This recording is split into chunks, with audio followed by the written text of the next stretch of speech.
আমার বাড়িতে ছোট্ট ছোট্ট টবে যে গাছগুলো লাগিয়ে রেখেছি তার মধ্যে একটা অন্যতম গাছ হলো স্নেক প্ল্যান্ট।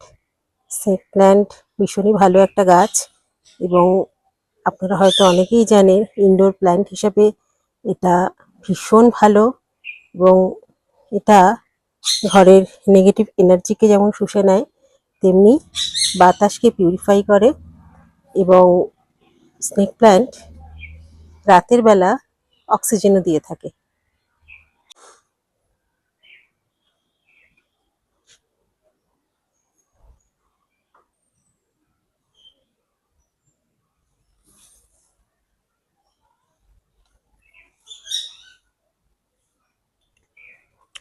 তো আজকে আমার কাছে একজন স্নেক প্ল্যান্ট চেয়েছে, আর আমাদের বাড়িতে যেহেতু এমনিতেই অনেক স্নেক প্ল্যান্ট, তাই সেখান থেকে একটা তুলে দেব, আপনাদেরকে সেটাই দেখাবো আমাদের বাড়িতে কত স্নেক প্ল্যান্ট হয়ে রয়েছে।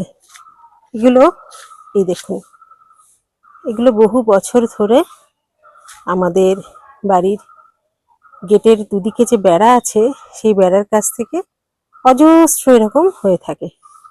তো আমার পরিচিত একজন আমার কাছে একটা স্নেক প্ল্যান্ট চেয়েছেন, তাকে ভাবছি আজকে এখান থেকে তুলে দেব, তাই ভাবলাম আপনাদেরকেও ভিডিওটা করে দেখাই। দেখুন কত অজস্র স্নেক প্ল্যান্ট, বহু বছর ধরে এগুলো আপনা আপনি হয়ে রয়েছে। আজকে আমি এখান থেকে একটা স্নেক প্ল্যান্ট তুলবো, সবই বড় বড় গাছ। দেখুন আমি নিড়ানি নিয়ে চলে এসেছি, আর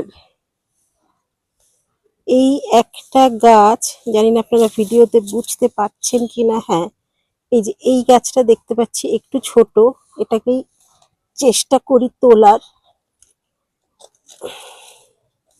আমরা যেহেতু গ্রামে থাকি এই চারিদিকে প্রচুর গাছ, আর সত্যি কথা বলতে এত জঙ্গল হয়ে থাকে, পরিষ্কার করানো হয় তবু আবারও হয়ে যায়, খুব ভয় করে।